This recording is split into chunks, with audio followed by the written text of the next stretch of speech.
L'impegno dell'Arma dei Carabinieri è massimo, tant'è che i risultati conseguiti sono di assoluto rilievo, con una crescita sia dell'azione di contrasto sia dell'attività preventiva, ed è proprio l'attività preventiva quella che è maggiormente orientata a fornire rassicurazioni ai cittadini. Carabinieri in prima linea per il presidio del territorio e la lotta al terrorismo. Per il generale Maurizio De Talmo, mezza villa, comandante della Legione Veneto dell'Arma, i veneti possono stare tranquilli. Senza dubbio la presenza dell'Arma dei Carabinieri e delle forze di polizia è maggiore, presente, e quindi auspichiamo a tutti delle serene festività natalizie di fine anno. Messaggio tranquillizzante che arriva dalla consapevolezza di aver messo in campo tutte quelle attività di intelligence finalizzate alla prevenzione.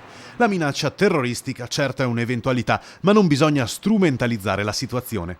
I carabinieri, così come le altre forze dell'ordine, sono comunque pronti a intervenire. I comitati provinciali per l'ordine e la sicurezza pubblica delle altre province hanno già individuato le misure più adeguate per poter prevenire eventuali eventi che possono turbare la serenità di questo momento speciale per tutta l'Italia, ma anche per il Veneto.